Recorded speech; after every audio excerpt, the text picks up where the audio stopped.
जय जगन्नाथ सांगमाने आशा करछि समस्ते बहुत भलरे थिबे। आज गोटे नुआ रेसिपी सहित मु आसी जाइछि। मो स्टाइल मु बनेबी पनीर तरकारी।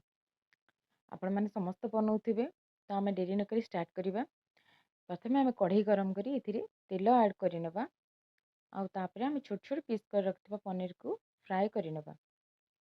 पनीर को बेसी मु डीप फ्राई करेनी, मते पसंद नै। जदि आपण माननकु डीप फ्राई पसंद तो आबे आपण डीप फ्राई करि परिबे। किन्तु मैं हल्का गोल्डन ब्राउन हेले काढ़ी नेबी। देखंतु हेई गलानी तो मैं एई टाइम रे ही काढ़ी नेबी। बेसी डीप आउ बेसी फ्राई कले डीप फ्राई हे जिवो तो मैं एबेठु ही काढ़ी नेबी। काहाकू पसंद जदि डीप फ्राई तो से डीप फ्राई करि परिबे आराम से, बट मते भलो लागेनी।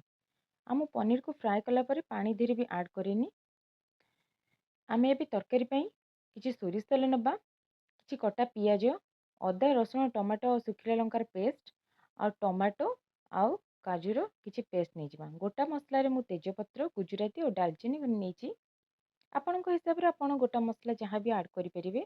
हेले मो परिवार को बेसी गोटा मसला पसंद न थाए, सेथि लगी मो केवल दालचीनी गुजराती आउ तेजपत्र ही नहीं। नेक्स्ट आमे कढ़ी रे तेल गरम करि नेबा। तादरे गोटा मसला को ऐड करि नेबा। देखंतु तेल गरम हो गलाने गोटा मसला को ऐड कर दीची। एबे कटा पियाज को ऐड कर नेली। पियाज रे आपण टिके लूण पकई देबे, हल्का टिके लूण पकेइबे, कारण लूणटा पकेइले पियाजटा सिझी जाय थाए। तो मु एटी हल्का लूण टिके पकई नेछि सिझिबा पई। आपनको इच्छा आपण भी लूण स्किप करके पछरे भी पकई परिबे, सेटा आपनक ऊपर डिपेंड करे। तो मु पकई नेला परे पियाज को हमें फ्राई करि नेबा। पियाज देखो ये फ्राए हो गलानी तो मुझे अदा रसुण आ सुखिला पियाज और सुखिला लंकार पेस्टा नहीं जाइए ऐड करनेली। ताको भलसे मिसई देबा पियाज सहित। देन आम हलदी गुंड 1/4 टीस्पून ऐड करनेबा। आपण जेतिकी मेजरमेंट रे तरकारी बनाउथिबे आपण हिसाब रे आपण सेतिकी ऐड करिवे।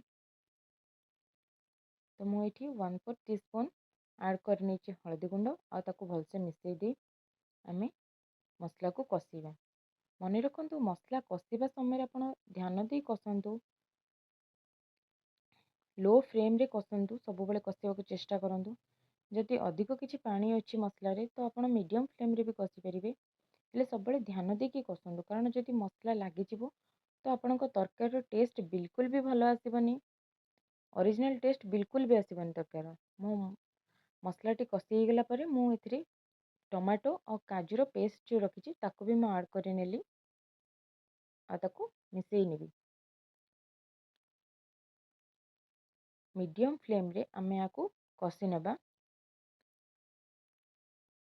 सब बेले तरकारी कला बेले आपण फोकस दोथिबे जेमति आपनको मसलाटी लागी न जाए कोन साइड रो। लागी गले तरकारी टेस्ट बिल्कुल भलो आसीबनी। तो आपण सब बेले ध्यान रखिकरी मसला कषिबे। मु कोनोसी अलगा मसला एठी यूज करनी, ओनली रुचिर मीट मसला यूज करची।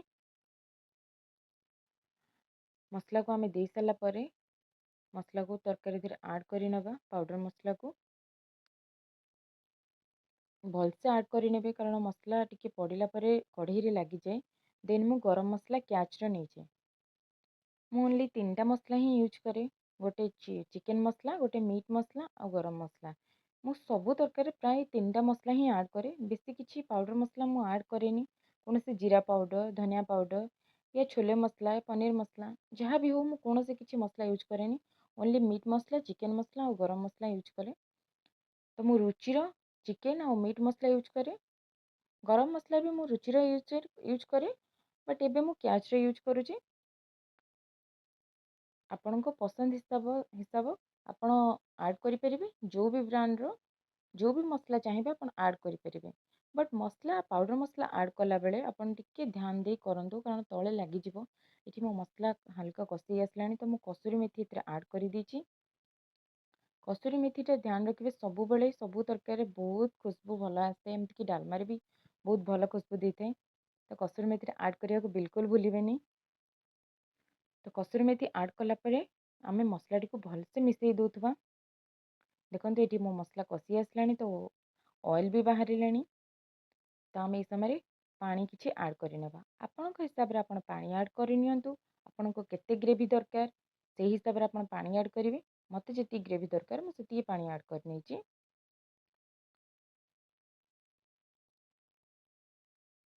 ତ ପାଣି ଆଡ଼୍ କଲା ପରେ ମସଲାଟିକୁ ଭଲକି କଷି ନେବା ଆଉ ମିଶାଇ ନେବା ବି।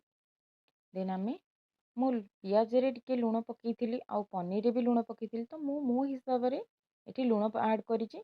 ଆପଣ ଯଦି ଲୁଣ ସ୍କିପ୍ କରିଦେଇଥିବେ ତ ଆପଣଙ୍କ ହିସାବରେ ଆପଣ ଲୁଣ ଆଡ଼୍ କରନ୍ତୁ, କାରଣ ତରକାରୀର ଟେଷ୍ଟଟା ହିଁ ଲୁଣରୁ ହିଁ ଆସେ। ଯଦି ତରକାରୀଟା ଠିକ୍ ଠାକ୍ ଲୁଣ ଥିବ ତ ସମସ୍ତଙ୍କୁ ବହୁତ ପସନ୍ଦ ଆସିବ। ଯଦି ତରକାରୀରେ ଲୁଣ ଠିକ୍ ନଥିବ ତ କାହାକୁ ବି ପସନ୍ଦ ଆସିବ ନାହିଁ। ତ ଆପଣଙ୍କ ହିସାବରେ ଆପଣ ଲୁଣ ଆଡ଼୍ କରିବେ। ତ ଦେଖନ୍ତୁ ମସଲା କଷି ଆସିଲାଣି, ପାଣି ବି ଫୁଟିଲାଣି। ତ ଆମେ ଏ ସମୟରେ ପନିର ଆଡ଼୍ କରିଦେବା। ଯେହେତୁ ମୁଁ ପନିରଟା ଆଗ ଆଡ଼୍ କରେ, କାହିଁକି ନା ପନିରରେ ମସଲାର ଖୁସବୁ ଟିକେ ଆସିବ ଆଉ ପନିରଟା ଟିକେ ସଫ୍ଟ ହେଇକି ରହିବ। ମୁଁ ସେଥିଲାଗି ତରକାରୀର ମଝିରେ ମୁଁ ପନିରଟା ହିଁ ଆଡ଼୍ କରିଦିଏ। ବାସ୍ ଆଉ 5 ମିନିଟ୍ ଆମେ ଟାଇମ୍ ଦେଇଦେବା। 5 ମିନିଟ୍ ପରେ ଆମ ତରକାରୀ ବନିକି ରେଡ଼ି ହେଇଯିବ। ଧ୍ୟାନ ରଖୁଥିବେ ମିଡ଼ିୟମ୍ ଫ୍ଲେମ୍ରେ ହିଁ ଆପଣ କଷନ୍ତୁ। ଦେଖନ୍ତୁ ଆମର ତରକାରୀ ବନିଗଲାଣି, ଗ୍ରେଭି ବି ହେଇଗଲାଣି। ତ ଆମେ ଆଉ ବେଶୀ କଷିବିନି, ମୋତେ ଏତିକି ହିଁ ଗ୍ରେଭି ଦରକାର। ତ ମୁଁ ଏଇଠି ହିଁ ଗ୍ୟାସ୍ ଫ୍ଲେମ୍ ଲୋ କରିଦେବି।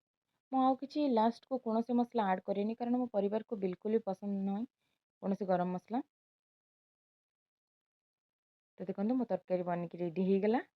ଯଦି ମୋ ଭିଡ଼ିଓଟି ପସନ୍ଦ ଲାଗିଥିବ ତ ଲାଇକ୍ କରିଦେବେ। ଆଉ ମୋ ଚ୍ୟାନେଲରେ ନୂଆ ଥିଲେ ସବସ୍କ୍ରାଇବ୍ କରିଦେବେ। ରହିଲି ସାଙ୍ଗମାନେ।